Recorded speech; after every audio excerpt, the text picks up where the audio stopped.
So how good is it? The good folks over at AZDOME sent this dash cam out to me to try out and see what we think. This is the model M550 Max. It has 4K Ultra High Definition. We'll see about that. But for right now, let's see what we get in the box. All right, first thing we have is our user manual. We have looks like a cigarette adapter. We have our, wow, rear camera. This camera looks a little different than a lot of the other ones I have done. That's pretty cool looking. Have your power cord.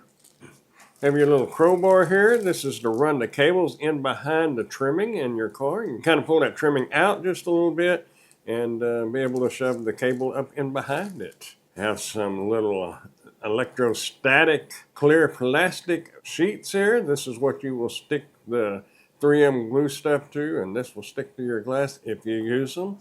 I generally don't, but they are there if you want to. I have an extra connector here, and it's got the 3M tape right here. Now this is a 3-channel dash cam. So there's one. That's our one camera. That's one channel. Be our rear one. And now we have our dash cam itself. All right. This is going to be your cabin. Oh, you can swivel that around, get the angle you need. It's going to be for the inside of your car. Commonly referred to as the cabin camera. Anyway, this will have GPS on it, so we'll be able to get our coordinates as well as our miles per hour. And our front camera lens right here. It's actually it feels kind of heavy, it doesn't. It's not overly heavy, but it's not lightweight and cheap feeling. This feels like a nice camera, y'all. Be able to pivot this a little bit, like so. You can see that. Get the right angle. So if we're going to have our power button right here, our up arrow and a down arrow, but these are for when you get into the menu, you'll be able to scroll up and down the menu that will be displayed on your, looks like about a 3-inch screen right here. That's what the up and down arrows are for, and your OK button is to hit OK when in that specific menu item. And over here is your menu button. This is how you're going to get to your menu. So we're going to get this thing fired up, and we're just going to just kind of flip through the menu so you can get an idea of what your options will be. Let me go ahead and get this pulled off so you'll be able to see that a little better. We already have our cigarette lighter adapter, and we have our cigarette lighter here, so to speak. Plug that in. Have a little blue LED light right there showing us that we are getting power. Plugged in there.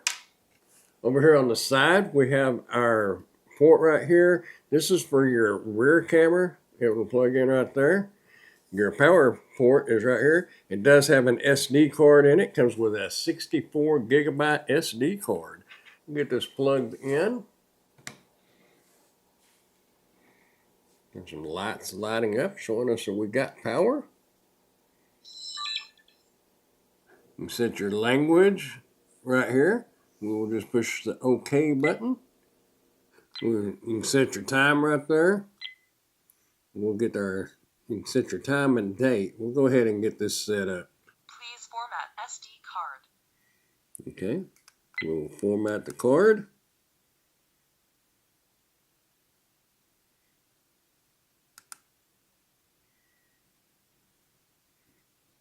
And we are already recording. That is how easy these cameras are to get going.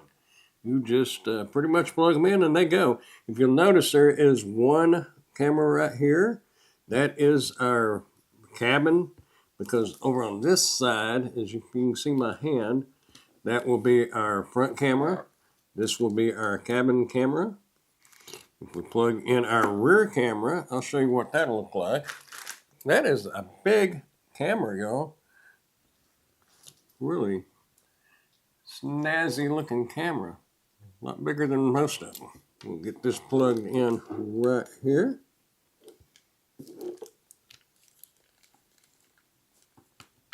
If you'll notice, right below our cabin camera is now our rear camera. So we can move that around.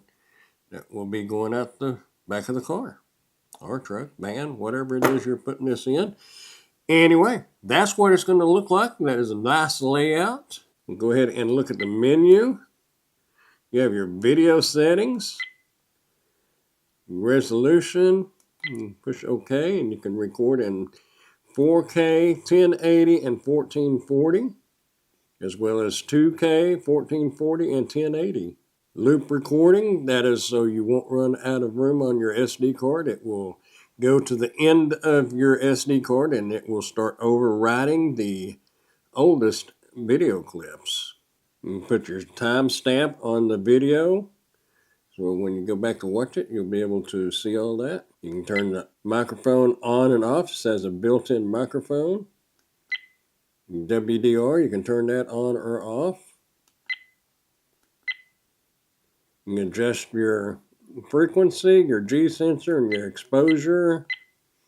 A lot of that you're probably just going to leave it to the default settings.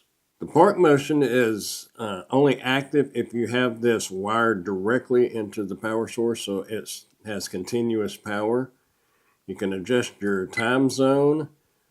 This has Wi-Fi. You can connect the camera itself to your phone through an app. You can download an app onto your phone and you'll be able to watch the images and the video and stuff on that. You'll be able to save them to your phone, share them with whoever. There's your timestamp, micro SD card, language, system, security, and your version. It's got pretty much all the options I can think of that you might would want. Let's make sure timestamp is on. Yep, timestamp is on. It will measure, on your timestamp, it will measure your time and your speed and your GPS coordinates, like what we was discussing earlier. And it'll put a little logo. You can take that logo off if you want to. Otherwise, it'll just display this other information on your recorded video. Anyway, I believe that gives you a good idea of what the menu looks like. Let's get out there and see how good the video quality is. That's what really matters. Okay, we're going to get this hooked up. One of the things that I forgot to mention is if you do not want the cabin camera, you can just unplug it. And then you will not have a cabin camera, that third camera. You'll just have the rear camera and the front camera. And if you do not want the rear camera, you just simply unplug the rear camera and just have the front camera if that's all you need. Very versatile camera right here. You have 3 channels, 2 channels, or 1 channel, whatever you need. Let's get it hooked up now and see how good the quality is. We'll check it again tonight when it gets dark and check the night quality out as well. Let's get her done. Basically, you're just going to run your cables up under your headliner like that, and then you can run them down, right down there, and then around there, and down to the plug. So, easy peasy.